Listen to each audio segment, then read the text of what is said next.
Welcome to This Week in Money. I'm Jim Goddard. Today, real estate consultant Ross Kay on whether you live in a buyer's or seller's market and possible class action lawsuits over realtors who represent both buyer and seller. And Morgan Report senior analyst David Smith on the precious metals market. We talk to Ross Kay right after this.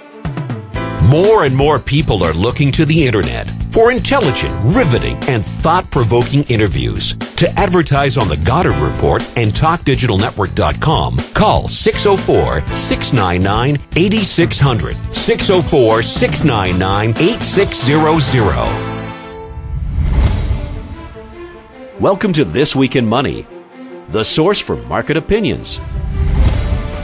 Sitting in for Phil Mackesy, here is Jim Goddard. First-time guest on the line from Burlington, Ontario, Ross Kay. He's a former realtor and now real estate consultant. Ross, perhaps give us a little bit of background about why you made the switch from being a land and home seller to someone who tells us about how the business works and why. Well, Jim, I think the main reason that I left the profession was so that I could speak freely and openly without breaking the code of ethics that every realtor is required to follow. As a realtor, you're not allowed to tell the public many of the things the public should know, and that worked okay up until about 2010, and in 2010 I learned a few things about the profession that I had been misled about for the previous 25 years, and when I found that out, it's just against who I am to sit back and watch the consumer to be fooled. Sort of like a tobacco seller one day waking up and realizing he's selling lung cancer. Well, I think in my case it is. It's you've been told something for so long that you believed it to be true, and specifically real estate statistics. I mean, that's where my business practice is now. I was always led to believe that the statistics that were released by Organized Real Estate were correct. And as it turns out, they're nowhere even close to they're nowhere even close to correct. So the sales figures we get and the average value of the home being sold in your area, those numbers are what, massaged, as they like to say? They're all marketing avenues, marketing advertisements for the real estate associations and the members. There is no legal requirement on real estate associations. This is probably the most misunderstood item about the industry. Everyone thinks that a real estate board has to report numbers, ethically, accurately. They can't mislead anyone. Well, the truth of the matter is, it's the members of the association, the poor working realtor, who has to follow those requirements, where the real estate association itself is not governed by the same legislation. So they can basically say whatever they want. Now, they're not going to tell you there was 5,000 sales when there were only 1,000, but they will tell you that there were 1,100 when there were only 1,010. And when you say a realtor has to tell the truth, that's full disclosure. Everything they know about a house or a property, they have to tell you, right? Or do they? Yes. For the 25 years that I was a practicing realtor, my family, I'm a third generation, so my family has been at it for over 40 years.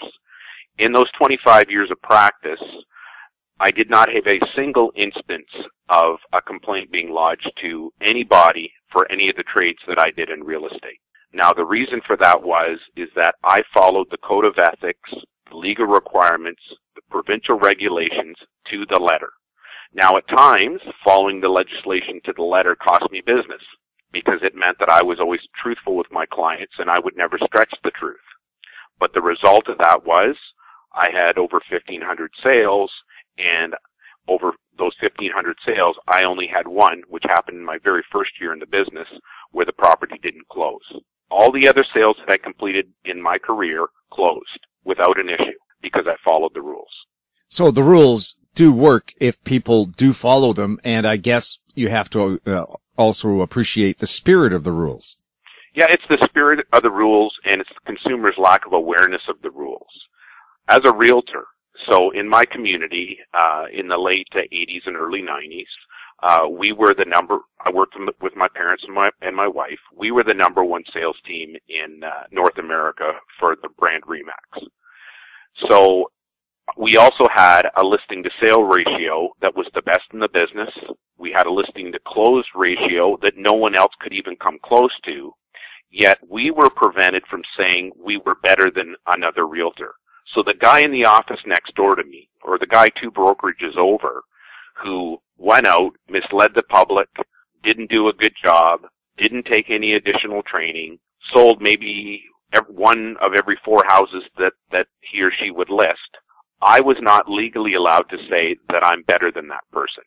Well, could you mention your sales? I mean, I see ads here in Vancouver where they say, number one seller in Burnaby last 5 years, things like that. Well, you can say that, but you also have to have an asterisk beside it. And then further down in the advertisement, you have to say exactly what that statement meant. But you can't in any way imply you are better than another realtor. That is against the code of ethics. So if you're going to be an ethical person and you're going to follow the rules all the time, that means you can't say you're better than someone else. That's just the reality of it. Well, I think the number one question people would have, how do I find a good realtor? Can I go by these numbers at all, or are they fudged, or again, like I said, massaged? I think right now there's not a viable solution to the consumer. Often real estate is bought and sold by reputation. That Joe Smith, realtor, he did a really good job for us. Why don't you give him a call? Well, maybe he really didn't do a good job. It's just that the consumer wasn't aware that he didn't do it. The industry lacks the ability to tell the consumer what they should be looking for and what they should be looking out for. The reason for that goes back to the code of ethics. They can't infer one realtor is a better choice than another. Let's see, about 2 years ago, the Canadian Real Estate Association was going to put a rating system on Realtor.ca. Now, at that time, I was just getting ready to leave the Canadian Real Estate Association, and I was leaving because of actions like this. They were going to put a rating system on where there were no requirements for the rating. They told the membership, they told the 100,000 members of the Canadian Real Estate Association that as a body, they couldn't determine how the rating should be done. Yet they were still going to go ahead and put a rating system on Realtor.ca. The agents were going to have the right to go in and edit the ratings, eliminating the ones that they didn't like. So the consumer obviously was going to be misled by this new rating system. So one of my final actions while being a member of the Canadian Real Estate Association was being sure that that was stopped. It was a national vote was required, and I participated in making sure that rating system would not appear on Realtor.ca. In other words, it would have been a rating system as accurate as throwing darts at a board with a blindfold. Yes, but you would have been standing at the dartboard with your back turned to it. Right, or playing goalie. Yes. So you're saying though that even word of mouth then can't be accurate because again you're saying consumers are sometimes expressing opinion from information that may be distorted or just plain lacking. Well, the consumer just doesn't have the information, and they never will. The way that the real estate is organized, they will never have access legally. They'll never have access to that information. People are under the mistaken belief that the statistics and the data owned by a real estate board should be available to the public. Well, it will never be available to the public because those listings that appear on MLS.ca or Realtor.ca, which is what we refer to it today, those listings are all governed by copyright law. They are works of art. They are advertorials. They are advertisements. They have copy on them that was all created by the individual realtor. So before that listing ever appears on Realtor.ca, there's a copyright agreement that's already in place. That copyright agreement licensed the Canadian Real Estate Association some rights to the listing. It licensed the real estate board to some rights copyrights of that listing, but it never ever transferred those copyrights to anyone else. And probably 98% of all realtors are really not aware of what their copyrights are, even though it's one of the basic premises that the business is based on. Wow. So consumers running around in the dark here, hoping that these guys are shining a bright light in the right place, but perhaps the color of the light isn't quite as white and as bright as it should be. Yes. My personal opinion is that there should be a governance when data is released to the public. So for the sake of the argument, we know on the 15th of this month, the Canadian Real Estate Association is going to come out with its monthly announcement of the state of the market across Canada. What the which I mistakenly thought until 2010, I thought that the Canadian Real Estate Association had a list of addresses that sold. They did their calculations on those numbers, and they released that to the press. So for probably 10 years, before 2010, so from 2000 to 2010, a time where I was getting more involved with data because, of course, computer technology was reaching a point where it was a very usable tool in the real estate profession. I assumed that when they said there were 20,000 homes that sold, they checked and they said they knew what 20,000 homes sold. The fact of the matter is, which I found out in 2010, they don't have a list of homes. All they have is a list of sales numbers that come from the 70 regional MLS systems from across Canada, and they amalgamate that data into a national total. They do not know which homes sold. Could they tell you where they sold or for how much? Or is that just all mushed in there too? It's all mushed in there too. So if you look at, there are 70, let's say over 60. There's between 60 and 70 real estate boards, and realistically, there's around 50 that report data. Some piggyback the reporting of data. The Toronto District Real Estate Board, obviously being the largest in the country, they make atrocious, outlandish claims that the press and everyone else accepts to be true. They're actually reporting real estate data. I think it's for four or five boards that they report on. There's nothing wrong with them reporting for that data, but they don't report for the GTA. So for the GTA here in Ontario, there are actually about 15 real estate boards that were active in the GTA last month. Yet the numbers that the Toronto District Real Estate Board releases, they imply that their numbers are accurate, but obviously they're not because they're missing all those other sales. The same goes from real estate board to real estate board. So out where you are, let's say Kelowna for the sake of the matter, if you look at their news release from yesterday or the day before, you're going to see that they're inferring that the market is almost as busy as it was back in 2007, I think they said. I think that's what they said in their news release. But what they don't explain to you is the market's gotten bigger. So even if the sales were just as busy this year as they were, there was just as many sales in May of 2014 as there were in May of 2007. There also happens to be a 20% increase in the number of homes available in Kelowna. So to say the market has gotten busier, to me, that's a blatant lie. The market would have to be 20% higher than it was back in 2007 just to be at the same level of activity. But this is never reported anywhere. It's not reported in the news. It's not reported by the banks. It's not reported by CMHC. It's not reported by the government. It's not reported anywhere. And I couldn't believe it when I found that to be true. I could not believe it. In other words, the government is relying on these statistics to form policy. You can go to the CMHC website. You can look at their statistics, their Housing Observer or Housing Now reports, and you will see that they take the Canadian Real Estate Association data at its word. Very interesting.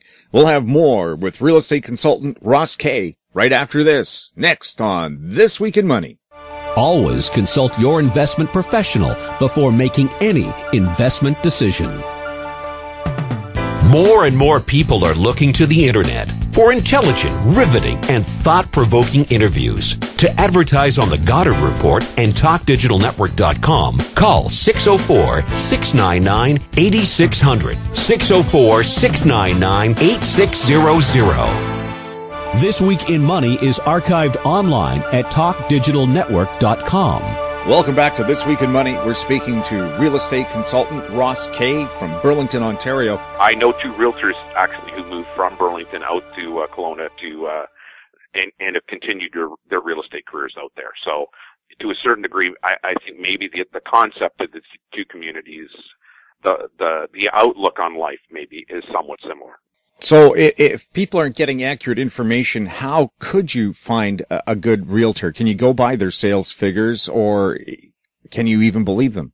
Well, you can believe their sales figures, because a realtor who posts phony sales figures, if the public is able to charge them. I personally wish that the public was more aware of their rights, because if they were more aware of their rights, they'd probably make use of them more than what's happening today. You have the Real Estate Council out there in British Columbia, and it governs the profession. They have strict rules, some of the strictest of any profession that the members that they have to follow. When they don't follow those rules, the public has recourse. And I can assure you that the registrar or the governing body there in British Columbia, if a complaint comes forward and it's true, the realtor will pay the price. When looking at a realtor, is there a difference between a person who is selling and buying? Should you have a different realtor dealing with selling property or buying property? Two totally distinct realtors. Now, the real estate profession is not going to want you to hear this, but yes, a buyer's rep and a seller's rep are two totally different people. They have to negotiate two totally different ways. They have to look at the marketplace totally different ways. If they're really good at the market, there's specific expertise that a buyer's broker versus a seller's broker needs to have. So yes, they're two totally different skill sets that are needed. Now, I'm sure some realtors have both those abilities, but are they kind of in an internal conflict of interest if they are both a seller and buyer expert? Well, I think what you're going to see, that sooner or later there will be class action lawsuits against certain segments of the profession. My view right now is that if there's lawyers out there looking to do business, there are tremendous class action liability in the realtor profession. That is my personal opinion. I think once any of those court cases, it's only going to take one of those court cases to happen. And when that happens, you're going to see that the business will separate. There will be offices that work strictly with buyers. There'll be other offices or brokerage that work strictly with sellers. And in all fairness, that's the way it should be. What would one of these class action suits be about? Well, if you look at the profession, there's a practice called double ending, or from a professional's perspective, we call it dual agency, and that's where the realtor acts for both the seller of the property and the buyer of the property at the same time.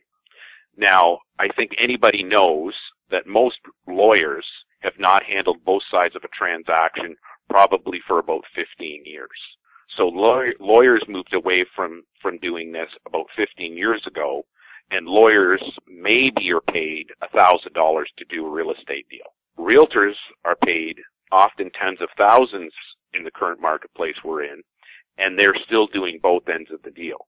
Well, you can't work both sides of the street. I can tell you from my own experience, it's impossible. It should not happen. And personally for me, from 1995 forward, when a buyer agency became a legal option in my province and basically across Canada, I did not do both sides of the street. From 1995 forward, I was strictly one side of the street at any given moment in time. Well, it's like you're both the defender and prosecutor in a court case. You are. There are so many, if you look at it strictly from a legal perspective, a homeowner's thinking of selling their home. They call 3 real estate agents in to give them a price. Those 3 real estate agents give them a price. They show them their marketing programs. They show them their experience, their qualifications. They give them a list of testimonials. They show them the marketing plan that they're going to complete on the property. And the consumer chooses one of those 3 realtors to list their house with. Well, the other 2 realtors who gave a free price on that house under the law of the land, even in BC, those 2 realtors were required to give prices that they could substantiate with backup information. So those 2 realtors have already established the price of that property themselves. Now, they're never ever going to make a nickel from it. They're never ever going to participate with that seller probably ever again as their agent.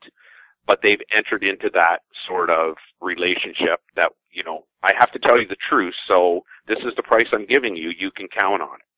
So the house is subsequently listed with the realtor that the homeowner chose, and those other 2 realtors are working somewhere else 2 weeks later. Someone calls them and they say, hey, I saw this house over on Smith Street. It happens to be the one that they priced but they didn't list. Will you take me and show it to me? Well, the moment that they show that house, they no longer can say whether or not the price is too high, if it was listed at the price that they quoted in their assessment. So they basically have created a dual agency situation where they can't even represent the buyer, even though they're not connected to the seller. I'll bet money that none of your listeners are aware of that. I'm sure they're not. We'll have more with Ross Kay next on This Week in Money. More and more people are looking to the internet for intelligent, riveting, and thought-provoking interviews. To advertise on the Goddard Report and TalkDigitalNetwork.com, call 604-699-8600, 604-699-8600. This Week in Money is archived online at TalkDigitalNetwork.com. Welcome back to This Week in Money. We're speaking to real estate consultant Ross Kay. Ross, you have some raw data for people to consider when they're buying or selling a home. Maybe give us those numbers. Yeah, so what we do is, because I've been in the business working with other realtors for so long, back in the late 80s and early 90s, this is in the very, very early days of computer technology for real estate, you couldn't go outside of your area and sell with any degree of proficiency. So we referred everybody. If people wanted to buy one town over from me here, they didn't want to buy in Burlington, they wanted to buy over in Oakville, which is basically the other side of the street.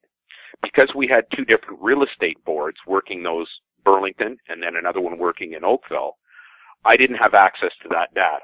So I would refer my clients to a realtor over in Oakville, and reverse, he would refer his clients for Burlington over to me. So the system allowed a networking of people across Canada. Because of our status in the industry back in the late 80s and early 90s with the RE/MAX system, we were well known across the nation. And we had a referral network that was very, very large and very strong. Those relationships allowed us to build out data acquisition points across the country. So as far as I know today, and as no one else even comes close to this, we're the only company in Canada that is able to get access to the actual numbers that take place in those 70 real estate boards across the country. What we do is that because each of those 70 real estate boards, each reports on its data in a different way, over the last 3 years, we went into the infrastructure that has been built where that data comes from, and we've gone into each different real estate board's data, and we have created, which other industries would call metadata, ways that we can get the information from them and interpret it accurately. So let's look at when we hear the Canadian Real Estate Association say that there were 20,000 homes traded across Canada last month. Well, the definition of homes traded means something different to each real estate board who gives that information to the Canadian Real Estate Association. One real estate board will call that listings. So if a property is listed on their board, a single home is listed on their board, and it sells, they'll count that as a sale.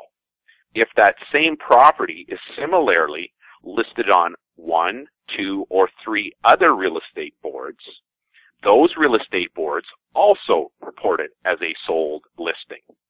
So you have a single, this is not as big an issue in BC, by the way, but Ontario, it's massive.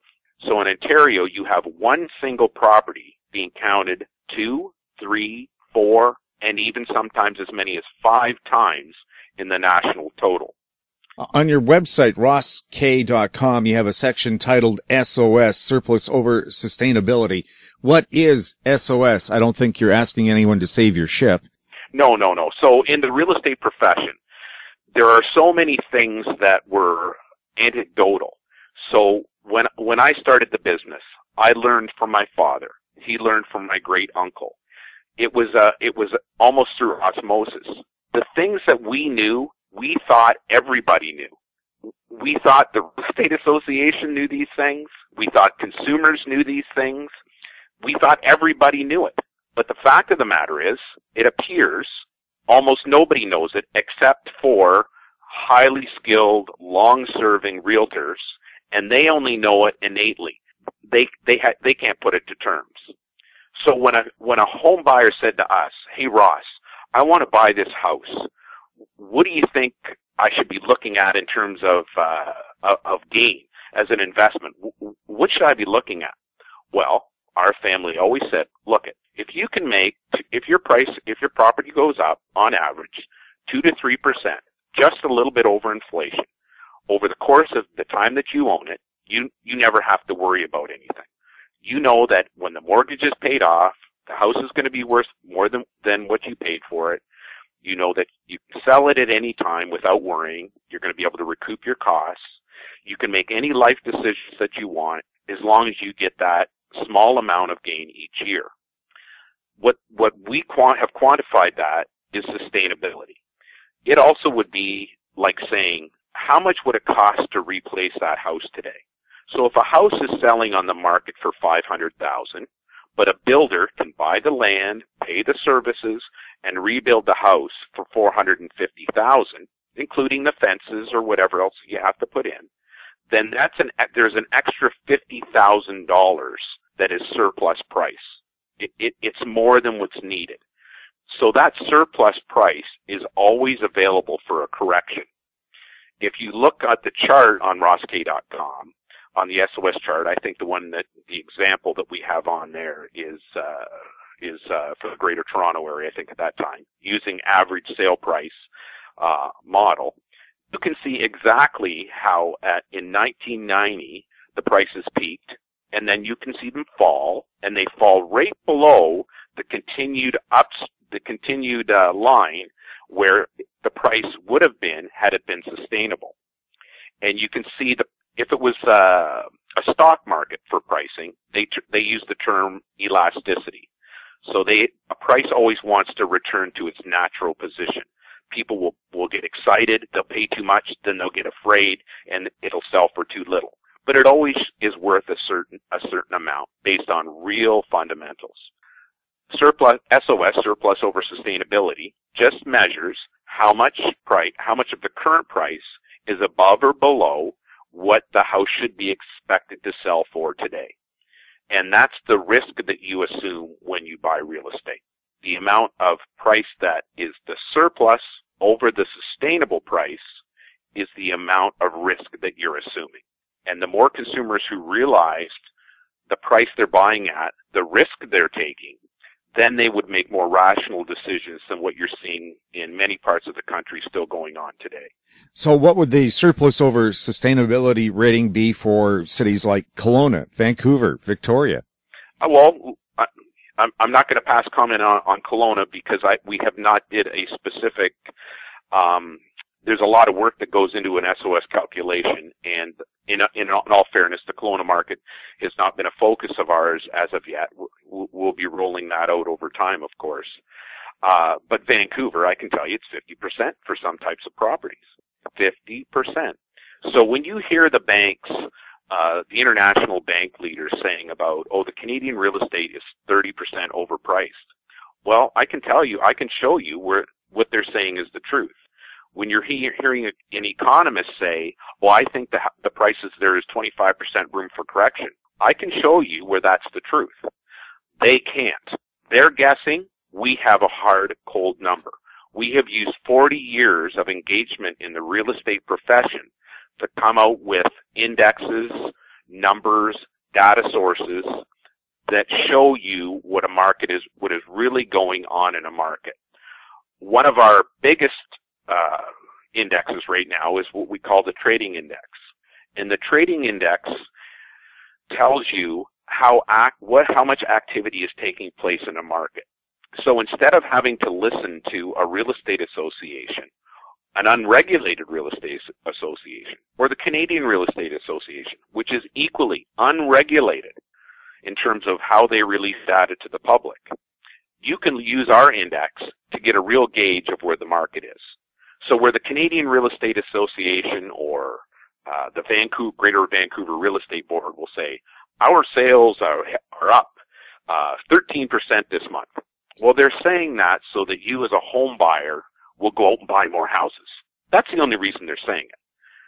The truth is, it makes no difference to the realtors whether or not the prices go up. It makes no difference how many people are motivated to go buy and sell. Because when you look at the sales over the last 20 years, they remain almost the same, whether it's a busy market or a slow market, a good market or a bad market, whatever your definition of good and bad market is. Those things are going on all the time. So the realtors are still making those sales. So I can't understand why they release the stats the way that they do, but they do. So we go back to the SOS for Vancouver, where we're showing about 50% of the price is available for a correction. And people laugh at us when we make statements like that. But all you have to do is go back and check the chart from other years, and you'll see that it directly correlates to what the consumer does. And like you said, they're telling us, oh, it's going crazy out there, but is it really? Yeah, is it really? Well, you have to look at the trading index to make that judgment, and you have to look at the trading index in the area that you're thinking of buying in. Because right now, when we look at Kelowna is, there's no question about it, it's in a buyer's market. It's been in a buyer's market for quite a long while, and you're seeing that with the sale prices, the average sale price staying where pretty much level, when in fact it's more expensive houses are selling. So that really tells you if those houses weren't selling, the prices would be falling, which is a buyer's market.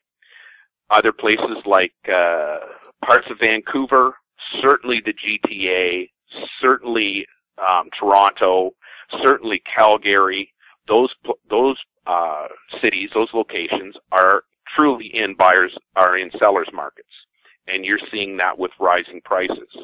The only way you can determine whether or not it's a buyer's or seller's market is by having the right information at your disposal. If you want to listen to real estate associations, if you want to listen to real estate boards, if you want to listen to the Canadian Real Estate Association, who themselves have admitted they don't have the actual data, then I think you're going to continue to get yourself into problems. Is there a website people can go to find out more about Ross K Realty Consultants? You can go to rossk.com. And the main site is a site that's geared for the institutional research, real estate researcher. And I don't know if by Saturday it will be live or not, but we also have we've separated our site now. Because the consumer needs different information than what a bank would need or the government needs. So we're also setting up a consumer site where many of the issues that you talked about, like how do you find a good realtor?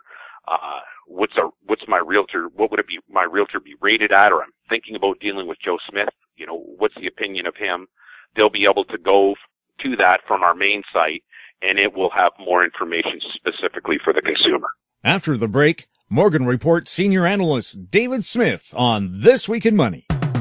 More and more people are looking to the internet for intelligent, riveting, and thought-provoking interviews. To advertise on the Goddard Report and TalkDigitalNetwork.com, call 604-699-8600, 604-699-8600. This Week in Money is archived online at TalkDigitalNetwork.com. My guest is David Smith, Senior Analyst for the Morgan Report, which you can find online at silver-investor.com. Welcome to the show, David. Hello, Jim.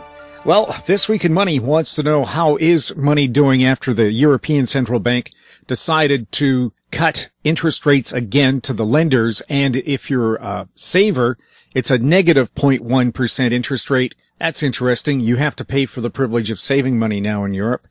Has that had any impact here?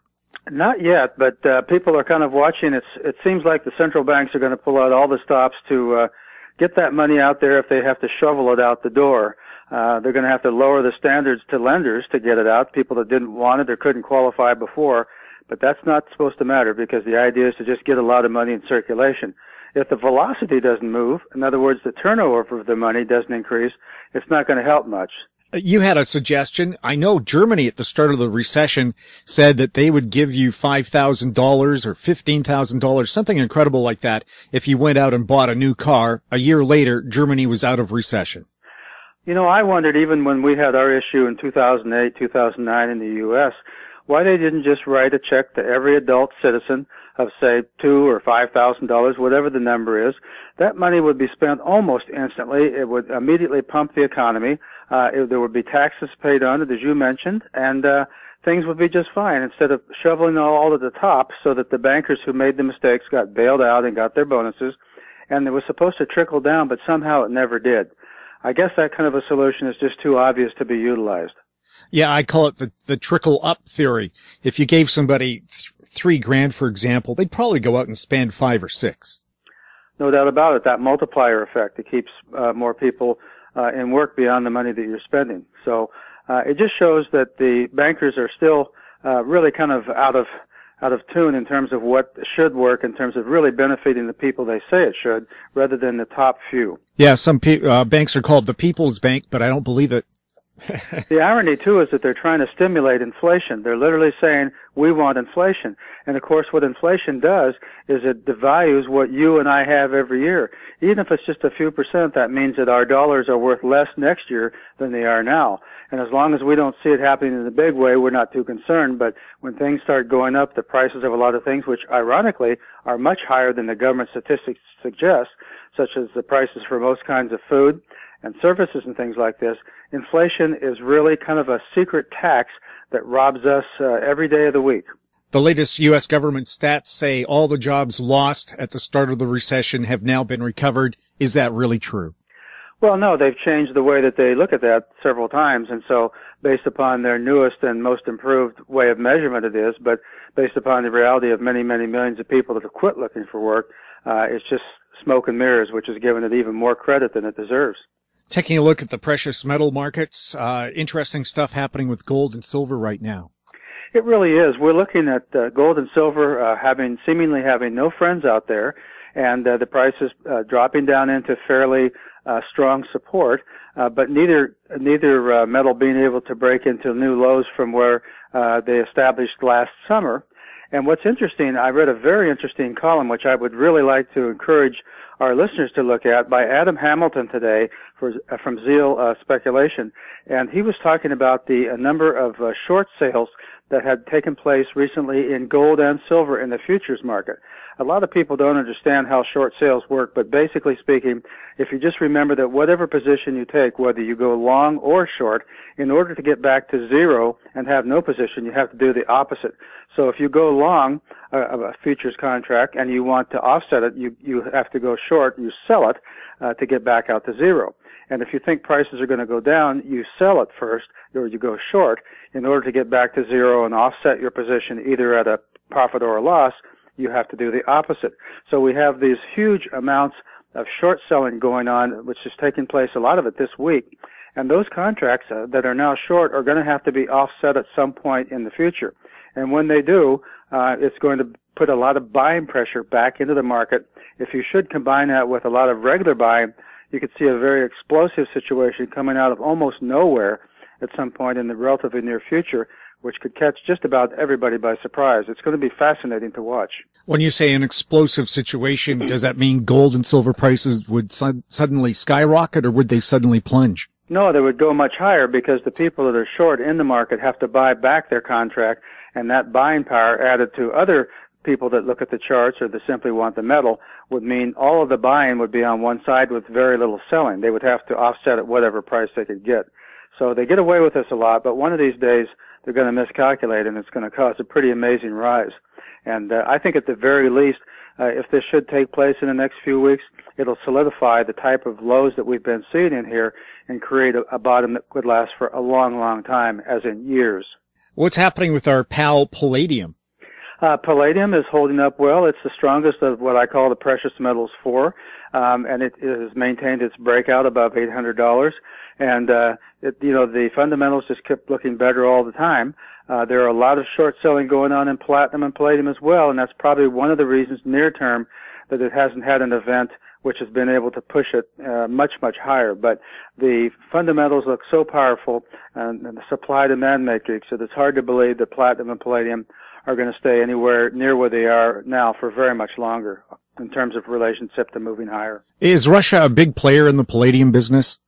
Russia has been the primary supplier of palladium for many years, but their Norilsk operation needs to be reconfigured in terms of finding new vein structures and things like this.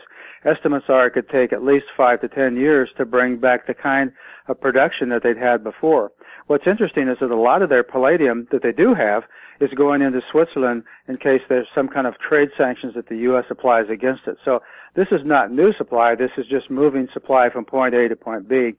And we never know for sure just how much they have, but all the indications from some of the most astute analysts in the world in the palladium space indicate, Johnson Matthey being one of them, indicate that they don't have a whole lot left. Thanks a lot again, David, for chatting with us. It's been great speaking with you this week, Jim. David Smith, Senior Analyst for the Morgan Report, which you can find online at silver-investor.com.